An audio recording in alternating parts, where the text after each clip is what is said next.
अस्सलामु अलैकुम वरहमतुल्लाहि वबरकातुहू। डियर स्टूडेंट्स, आज हम बात करने जा रहे हैं इंग्लिश ग्रामर के इस खूबसूरत सेगमेंट में पार्ट्स ऑफ स्पीच के बारे में। आप सब जानते हैं कि parts of speech English grammar की बैकबोन मानी जाती है। कहा जाता है parts of speech are consider as the backbone of English grammar. English grammar को अगर बहुत मजबूती से सीखना है तो उसकी फाउंडेशन, उसकी बुनियाद बनाई जा सकती है पार्ट्स ऑफ स्पीच को बहुत अच्छे से सीख कर। पार्ट्स ऑफ स्पीच का मतलब क्या होता है हम उर्दू के ज़रिए पढ़ेंगे।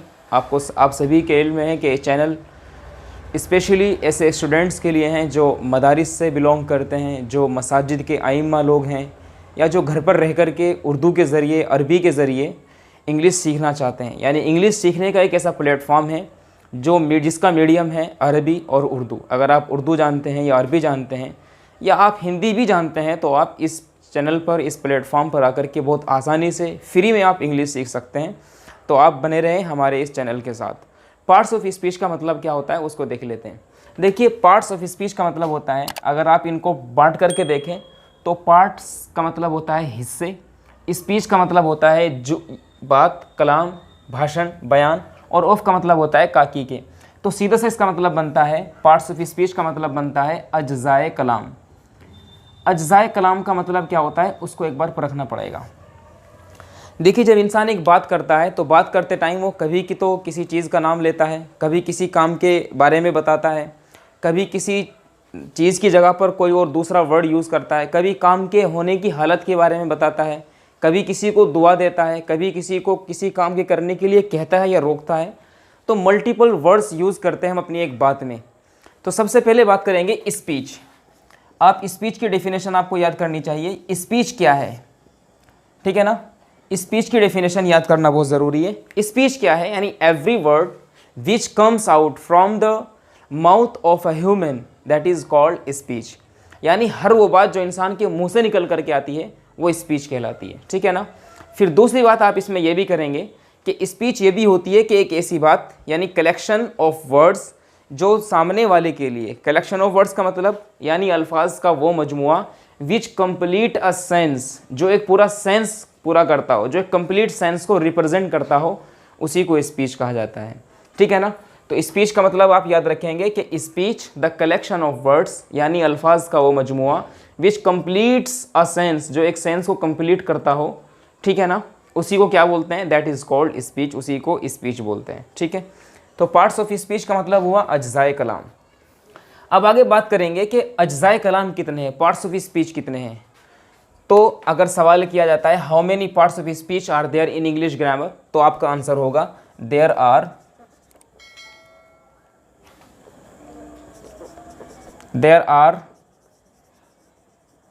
8 parts of speech.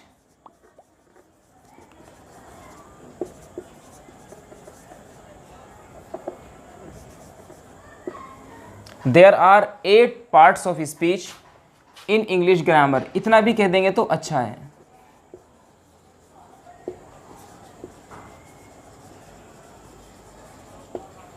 There are 8 parts of speech in English grammar. English grammar में पार्ट्स ऑफ स्पीच 8 होते हैं। वो कौन कौन से होते हैं उनको बहुत क्विक से पढ़ेंगे। सबसे पहला है आपका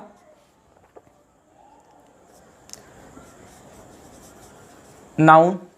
आज की इस वीडियो में सिर्फ हम इतना करेंगे कि कितने हैं, उनके क्या क्या नाम हो सकते हैं। फिर डेफिनेशन दूसरी वीडियो में बात करेंगे। डेफिनेशन क्या है, कहाँ यूज़ होते हैं, क्या उनका यूज़ है, क्या उनकी इंपॉर्टेंस है, क्या सिग्निफिकेंस है, उसको नेक्स्ट वीडियो में बात करेंगे, ठीक है। तो नाउन, जिसको आप कह सकते हैं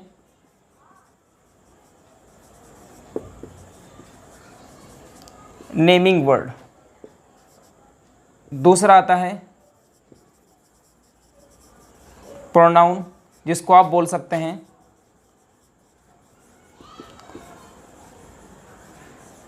सब्स्टिट्यूटिंग वर्ड।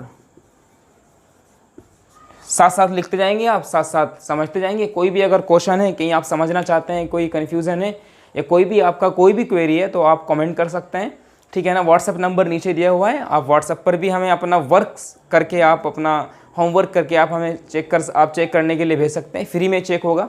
मैं फिर से बोल रहा हूँ कि ऐसा प्लेटफॉर्म है जहाँ पर आप फ्री में इंग्लिश सीख सकते हैं। आपको हिंदी आनी चाहिए, उर्दू आनी चाहिए, अरबी आनी चाहिए। इन 3 भाषाओं में से कोई भी अगर भाषा आपको आती है तो आप बहुत इजीली आप इंग्लिश सीख सकते हैं। तो दूसरा है प्रोनाउन, फर्स्ट है नाउन, दूसरा है प्रोनाउन, तीसरा है आपका एडजेक्टिव।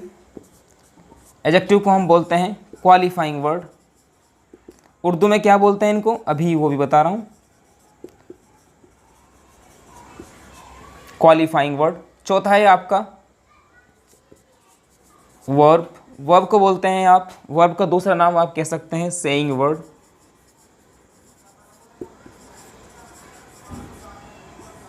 ठीक है ना, वर्ब यानी सेइंग वर्ड।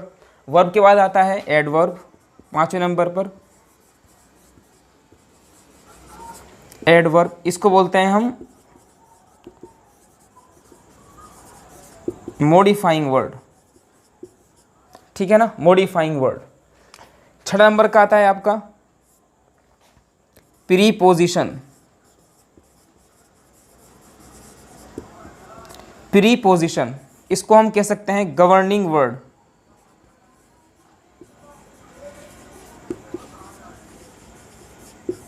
Governing word. 7वां नंबर का आपका आता है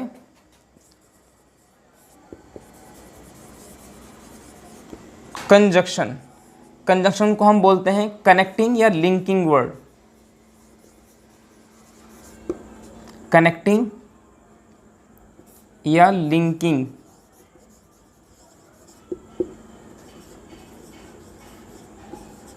ठीक है ना। और 8वें नंबर पर आता है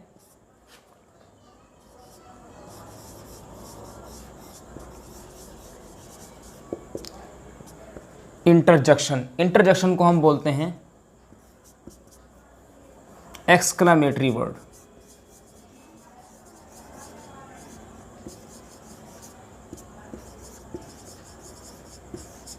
ठीक है, क्या बोला कि पार्ट्स ऑफ स्पीच को उर्दू में अज्जाए कलाम बोलते हैं। Parts of speech English grammar की बैकबोन मानी जाती है। पार्ट्स ऑफ स्पीच कितने हैं, how many parts of speech are there in English grammar. आपका आंसर होना चाहिए कि there are 8 parts of speech in English grammar. English grammar में 8 तरह के पार्ट्स होते हैं स्पीच के, यानी अज्जाए कलाम। कलाम के जो जुज़ हैं, जो अज्जा हैं, वो 8 तरह के होते हैं। सबसे पहला है noun, pronoun, adjective, verb, adverb, preposition, conjunction और इंटरजेक्शन। ठीक है ना। अब आपको ये देखना है कि नाउन को क्या बोलते हैं। तो नाउन को आपके यहाँ बोलते हैं, मैं यहाँ पर बोल रहा हूँ इस्म। ठीक है ना, समझे, यानी नाम, किसी चीज़ का नाम। दूसरे नंबर पर आपका हुआ प्रोनाउन यानी ज़मीर। ठीक है ना। तीसरे नंबर पर हुआ आपका एडजेक्टिव यानी सिफत। ठीक है। चौथे नंबर पर हुआ आपका वर्ब यानी फ़ैल। ठीक है ना। और 5वें नंबर पर हुआ आपका एडवर्ब यानी फ़ैल तमीज़।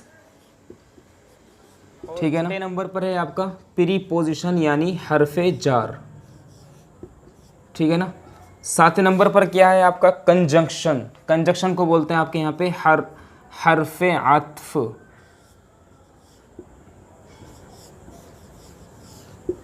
ठीक है ना। और 8वें नंबर पर आपका आता है इंटरजेक्शन, मतलब हरफ़े इस्तेजाबी। समझे बात को, ये बहुत इंपॉर्टेंट है। आपको ऐसे याद करना है कि नाउन जिसका सेकंड नेम नेमिंग वर्ड भी है, आपको ये साथ साथ लेकर चलना है। कभी कभी क्वेश्चन हो जाता है कि नेमिंग वर्ड क्या है, नाउन नहीं पूछा जाता तो नेमिंग वर्ड पूछ लिया जाता है। फिर वहाँ पर एक तरह का इल्यूजन पैदा होता है कि नेमिंग वर्ड क्या पूछ लिया है। इसलिए noun, pronoun, adjective, verb, adverb, preposition, conjunction, interjection के ये नाम भी है, ये सेकंड नाम है इनके ये। तो आपको याद रखना चाहिए नाउन का दूसरा नाम है नेमिंग वर्ड, प्रोनाउन का सब्स्टिट्यूटिंग वर्ड, इसके बाद आपका है एडजेक्टिव यानी क्वालिफाइंग वर्ड, उसके बाद चौथे नंबर पर आपका आता है वर्ब यानी सेइंग वर्ड, 5वें नंबर पर आता है एडवर्ब यानी मॉडिफाइंग वर्ड, प्रीपोजिशन 6ठे नंबर पर आता है आपका गवर्निंग वर्ड, 7वें नंबर पर आता है कंजक्शन यानी कनेक्टिंग या लिंकिंग वर्ड। इनके दोनों नाम होते हैं, यानी ये ऐसा वर्ड होता है जो कनेक्ट करता है दो सेंटेंस को। हरफ़े अत्फ़ जिसको आप उर्दू में जानते हैं। ठीक है ना। इंटरजेक्शन जिसको हम बोलते हैं एक्सक्लेमेटरी वर्ड। उर्दू में याद करेंगे नाउन इस्म या नाम। ठीक है ना। नाउन, प्रोनाउन, ज़मीर, एडजेक्टिव सिफत, वर्ब फ़ैल, एडवर्ब फ़ैल तमीज़, ठीक है। एडवर्ब के बाद आपका आता है प्रीपोजिशन यानी हर्फ जार, कंजक्शन हर्फ आत्फ, इंटरजेक्शन हर्फ इस्तेजाब या हर्फ इस्तेजाब।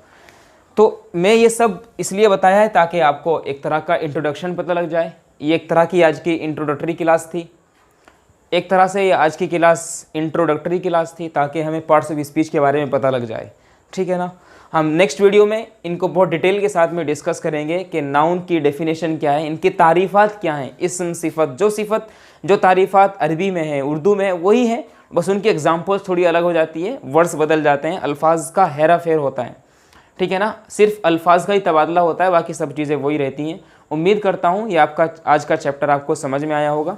हम फिर दूसरी वीडियो में आपसे मिलेंगे और बात करेंगे, हम हर एक को डिफ़ाइन करेंगे, हर एक को एग्जांपल के साथ में चेक करेंगे कि किसका क्या मतलब बनता है, ठीक है। हमें आप इजाज़त दीजिए। अस्सलाम वालेकुम रहमतुल्लाहि व बरकातुहू।